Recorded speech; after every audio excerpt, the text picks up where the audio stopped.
آئیے آج ہم میلاد مصطفیٰ صلی اللہ علیہ وآلہ وسلم سے متعلق ایک عجیب اور انوکھا واقعہ سنتے ہیں۔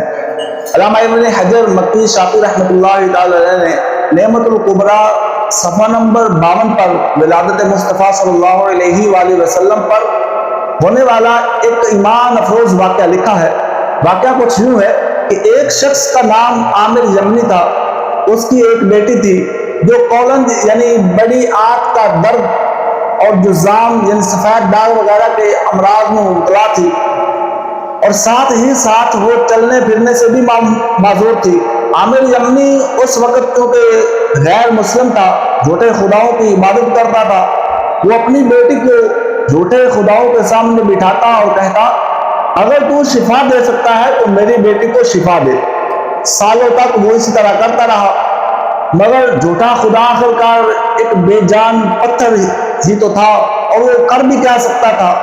ایک دن عامر یمنی اپنی بیوی سے کہنے لگا، ہم کب تک اس گونگے بہرے جھوٹے خدا کو پوجتے رہیں گے؟ یہ نہ بولتا ہے اور نہ سنتا ہے، میں نہیں سمجھتا کہ ہم صحیح دین پر ہیں۔ بیوی بولی، ٹھیک ہے، پھر ہمیں بھی ساتھ لے کر ہدایت کی تلاش کے لیے نکل چلو، شاید ہمیں حق کی طرف کوئی رہنمائی مل ہی جائے۔ دونوں میاں بیوی اپنے مکان کی چھت پر بیٹھے یہی گفتگو کر رہے تھے کہ اچانک انہوں نے دیکھا ایک نور ہے جو سارے آسمان پر پھیلا ہوا ہے، وہ اس کی روشنی سے ساری دنیا کو چمک دمک دے رہا ہے، یعنی ساری دنیا کو روشنی دے رہا ہے۔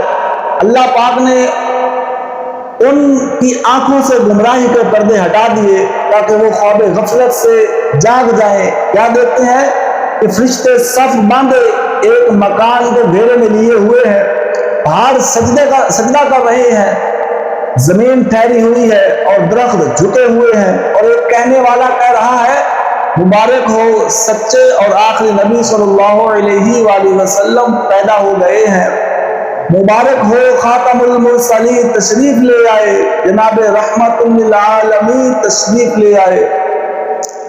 عامر یمنی نے اپنے اس جھوٹے خدا کو دیکھا تو وہ بھی منہ کے بل گرا ہوا تھا زمین پر۔ عامر کی بیوی بولی، ذرا اسے تو دیکھو کیسے سر نیچا کیے زمین پر پڑا ہے۔ اتنا سنتے ہی وہ بے جان پتھر بت اللہ پاک کے حکم سے بول اٹھا، کہنے لگا، خبردار رہو، بڑی خبر ظاہر ہو گئی ہے، وہ پاک ذات پیدا ہو چکی ہے، تشریف لا چکی ہے، جو کائنات کو شرف بخشے گی۔ آگاہ رہو، وہ آخری نبی صلی اللہ علیہ وآلہ وسلم جن کی آمد کا ہر ایک کو انتظار تھا، جن سے درخت اور پتھر باتیں کریں گے، وہ جن کے اشارے سے چاند دو ٹکڑے ہوگا، وہ تشریف لا چکے ہیں۔ یہ سن کر عامر یمنی نے پکار کر کہا، اے غیب سے آواز دینے والے، اس پتھر نے صرف آج ہی کی بات کی ہے، یہ تو بتاؤ اس کا نام کیا ہے؟ جواب دیا، اس کا نام پاک محمد صلی اللہ علیہ وآلہ وسلم ہے، وہ صاحب زمزم اور صفا یعنی سیدنا اسماعیل علیہ السلام کے بیٹے ہیں، ان کی زمین تہامہ یعنی مکہ پاک ہے، ان کے دونوں کندھوں کے درمیان مہر نبوت ہے، وہ جب چلیں گے تو بادل ان پر سایہ کریں گے، نہیں بلکہ بادل ان سے سایہ حاصل کریں گے۔ ابھی یہ باتیں ہو ہی رہی تھی کہ عامر یمنی کی وہ بیمار بیٹی جو چلنے پھرنے سے معذور تھی، وہ خود اپنے پیروں پر چلتی ہوئی چھت پر آ گئی۔ عامر یمنی نے حیران ہوتے ہوئے کہا، بیٹی تیری وہ تکلیف کہاں ہے، کہاں گئی؟ بیٹی بولی، ابا جان، میں دنیا جہاں سے بے خبر سو رہی تھی کہ میں نے اپنے سامنے نور کی تجلی دیکھی، میرے سامنے ایک بزرگ تشریف لائے، میں نے پوچھا یہ نور کیسا ہے اور یہ کون بزرگ ہیں جن کے مبارک دانتوں کے نور نے مجھ پر سایہ کیا ہوا ہے؟ جواب آیا، یہ عدنان کے بیٹے کا نور ہے۔ حضرت عدنان رسول پاک صلی اللہ علیہ وآلہ وسلم کے باپ داداؤں میں سے ایک بزرگ ہیں جس سے کائنات پر نور ہو رہی ہے۔ ان کا نامی احمد اور محمد صلی اللہ علیہ وآلہ وسلم ہے۔ آپ فرما برداروں پر رحم اور خطا کاروں سے درگزر فرمائیں گے۔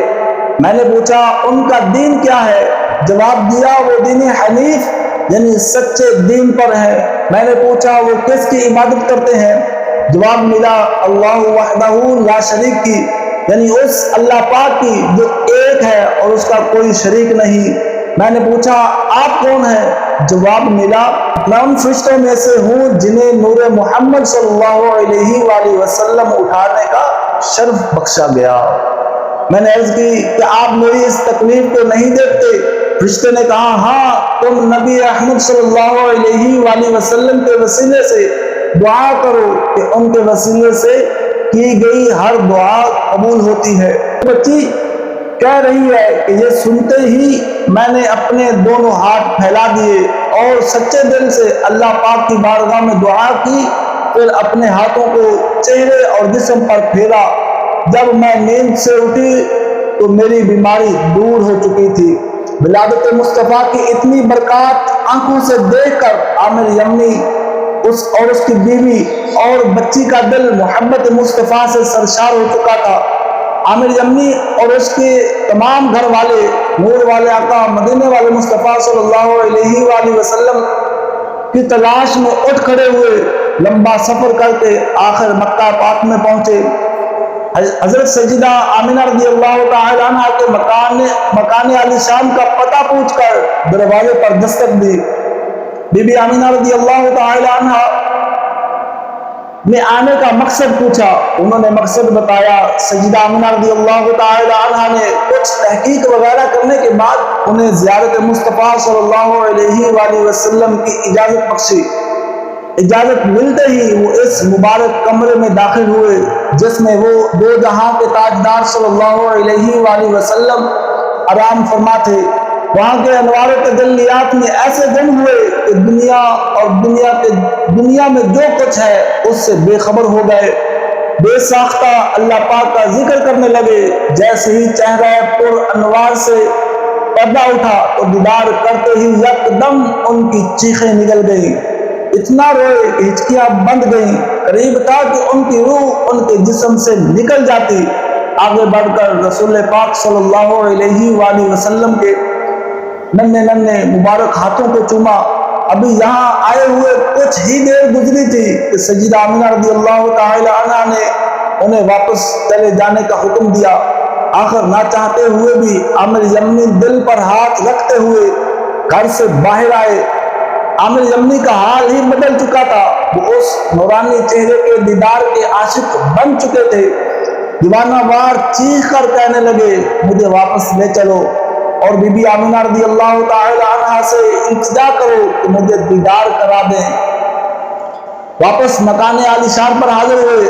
اب کی بار جو ہی عامر یمنی نے حضور پاک صلی اللہ علیہ وآلہ وسلم کا رخ انور دیکھا تو دیکھتے ہی لپکا اور قدموں پر گر گیا، ایک زوردار چیخ ماری اور اس کی روح ان ننھے ننھے قدموں پر قربان ہو گئی۔